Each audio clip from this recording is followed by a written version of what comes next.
Spice fruit బౌల్కి కావలసిన పదార్థాలు: నానబెట్టిన చియా సీడ్స్, జామకాయ ముక్కలు, బొప్పాయి ముక్కలు, దాల్చిన చెక్క పొడి, నిమ్మరసం.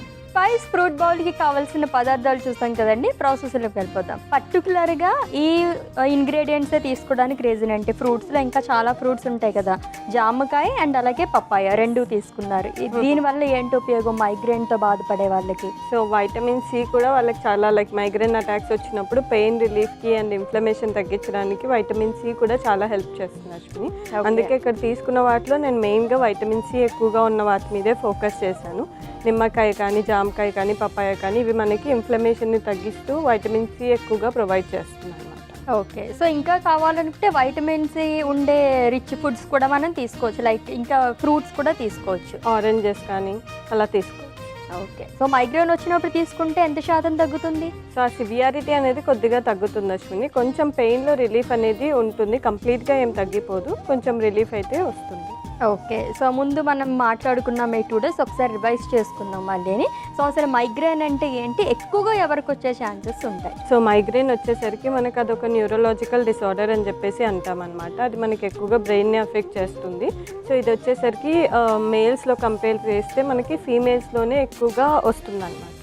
అది కూడా ఆల్మోస్ట్ 18 years నుంచి ఒక 40 years ఫీమేల్ కేటగిరీ వాళ్ళకి ఈ మైగ్రేన్ అనేది ఎక్కువగా అటాక్ అవుతుంది. ఎందుకు అవుతుంది? సో మామూలుగా స్టడీస్ ప్రకారంగా మనం చూసుకున్నట్లయితే 100%లో ఆల్మోస్ట్ 80% ఫీమేల్స్లోనే ఈ మైగ్రేన్ అటాక్స్ అనేవి ఎక్కువగా ఉంటాయి. ఓన్లీ 10 to 15% మనకి మేల్స్లో మైగ్రేన్ అటాక్స్ అనేవి కనిపిస్తున్నాయి అన్నమాట. ఓకే, ఎటువంటి ఫుడ్స్ తీసుకుంటే తగ్గే ఛాన్సెస్ అనేవి ఉంటాయి? సో వాళ్ళు తీసుకునే డైట్లో ఎక్కువగా anti inflammatory and antioxidants ఎక్కువగా ఉండి వైటమిన్ సి బాగా ఉండేలాగా ఉన్న foods and omega-3 fatty acids ఈ కేటగిరీస్ మీద ఫోకస్ చేసి తీసుకుంటే కొంచెం రిలీఫ్ అనేది ఉంటుంది. సో పర్టికులర్గా ఈ ఫుడ్ తీసుకోకూడదు అని ఫుడ్ రెస్ట్రిక్షన్స్ ఏమన్నా ఉంటాయా? సో జనరల్గా ఈ మైగ్రేన్ ఉన్న వాళ్ళకి మేము రికమెండ్ చేసేది అయితే టీ, కాఫీ, కెఫైన్ పర్సెంటేజ్ అనేది ఎక్కువగా ఉండకూడదు. కంప్లీట్గా స్టాప్ చేస్తే కూడా ఇంకా చాలా మంచిది. చాక్లెట్ ఎక్కువగా తీసుకోకూడదు. డార్క్ చాక్లెట్ కానీ, మిల్క్ చాక్లెట్ ఏదైనా సరే చాక్లెట్ అవాయిడ్ చేయమని చెప్తాము.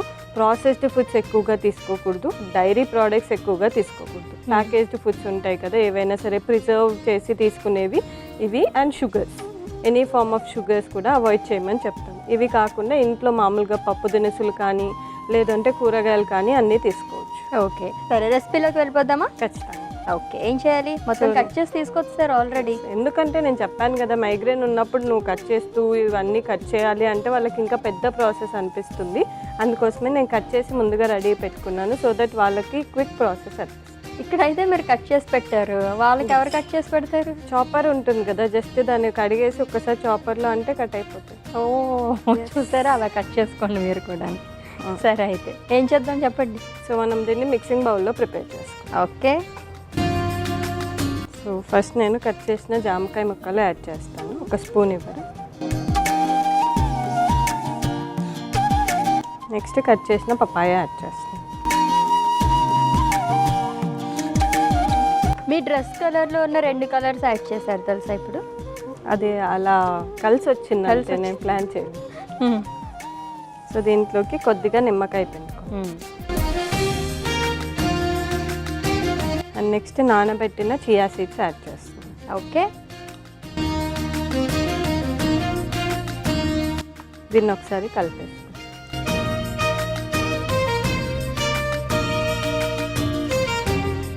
సో ఇదైతే ఒక 2 portions అవుతుంది కదా, మనం అయితే ఒక సింగిల్ పోర్షన్ చేసుకోవచ్చు. కొంచెం 100 to 150 grams వరకు చేసుకోవచ్చు.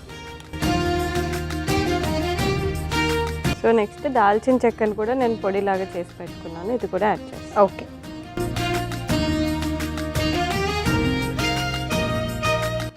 దీన్ని ఒకసారి కలిపేస్తాను.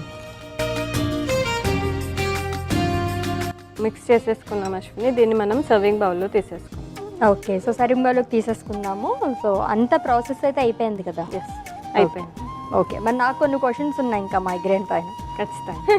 ఓకే, సో కంటిన్యూస్గా ఒక 5 to 6 పడుకుంటే కనుక మైగ్రేన్ ఏమన్నా కొంచెం తగ్గే ఛాన్సెస్ ఉంటుందా? అంటే ఇన్ కేస్ వాళ్ళకి ట్రిగరింగ్ ఫ్యాక్టర్ లైట్ ఎక్కువగా ఉంది, సౌండ్స్ ఎక్కువగా ఉంది అనుకుంటే వాళ్ళకి స్లీప్ వల్ల కొంచెం రిలీఫ్ అనేది ఉంటుంది అశ్విని. మెయిన్గా ఏంటి అంటే ఆ టైంలో ఎంత రిలాక్స్ అవుతే అంత బాగుంటుంది అనమాట. ఇన్ కేస్ కొంతమందికి ఏంటి అంటే మెడిటేషన్ చేసినా కూడా, యోగా టైప్ చేసుకుంటే కూడా రిలీఫ్ ఉంటుంది. సో అట్లా ట్రై చేస్తే బెటర్, లైక్ రిలీఫ్ అయితే ఉంటుంది. మీరు అడిగినట్లుగా ఒక 5 to 6 hours పడుకుంటే ఖచ్చితంగా రిలీఫ్ ఉంటుంది. సో డయాగ్నోసిస్ ఏమన్నా ఉందండి, ఎలా తెలుసుకోవచ్చు మైగ్రేన్ అని చెప్పేసి? సో దీనికి మనకి టెస్ట్లు అయితే ఏమి లేవు అశ్విని. చాలామంది ఏంటి అంటే నాకేం టెస్ట్ చేయకుండా మైగ్రేన్ ఉంది అని చెప్పేసి కంప్లైంట్ చెప్తూ ఉంటారు అందరికీ. సో ఇది బేసికలీ ఆ సిమ్టమ్స్ బట్టే మనకి న్యూరోలాజిస్ట్ చెప్తారు అది మైగ్రేన్ హెడేకా లేకపోతే జనరల్ స్ట్రెస్ వల్ల వచ్చే హెడేకా ఏంటి అని చెప్పేసి వాళ్ళే డిసైడ్ చేస్తారు. దీనికి స్పెసిఫిక్ టెస్ట్ అనేది ఉంటుంది. అండ్ కంప్లీట్ క్యూర్ కూడా ఏం లేదు అని చెప్పేసి అన్నారు. సో వన్స్ అటాక్ అయితే కనుక ఇంక అంతే. సో మనకి ఇది ఒకసారి వచ్చిందంటే దాన్ని మేనేజ్ చేసుకుంటూ ఉండాలి. అంటే ఫ్రీక్వెంట్గా మైగ్రేన్ అటాక్స్ రాకుండా డైట్లో కానీ ఫిజికల్ యాక్టివిటీ స్ట్రెస్ మేనేజ్మెంట్ అన్నీ చేసుకుంటూ ఉంటే అది మళ్ళీ మనకి రిపీటెడ్గా రాకుండా ఉంటుంది. ఓకే. సో ఎంత సివియర్గా వెళ్ళే ఛాన్సెస్ ఉంటుంది వన్స్ మైగ్రేన్ అటాక్ అయితే కనుక?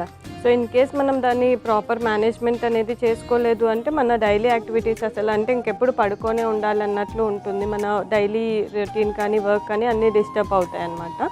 అండ్ సివియారిటీ అంటే మాత్రం లైక్ మనకి బ్రెయిన్ రిలేటెడ్ కాబట్టి బ్రెయిన్ రిలేటెడ్ ఇష్యూస్ ఏమన్నా వచ్చే ఛాన్సెస్ ఉంటాయి. డన్. మరి ఇంకేంటి నెక్స్ట్? సర్వింగ్ ఏనా? ఎస్.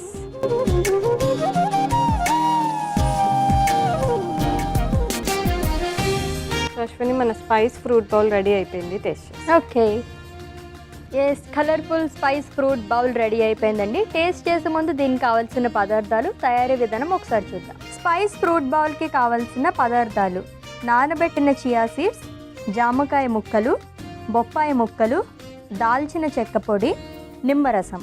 స్పైస్ ఫ్రూట్ బౌల్ తయారు చేసుకునే విధానం: ముందుగా మిక్సింగ్ బౌల్ తీసుకుని అందులో జామకాయ ముక్కలు, బొప్పాయి ముక్కలు, నిమ్మరసం, నానబెట్టిన చియా సీడ్స్, దాల్చిన చెక్క పొడి వేసి కలుపుకొని సర్వింగ్ బౌల్లోకి తీసుకుని సర్వ్ చేసుకోవాలి. అంతే, స్పైస్ ఫ్రూట్ బౌల్ రెడీ.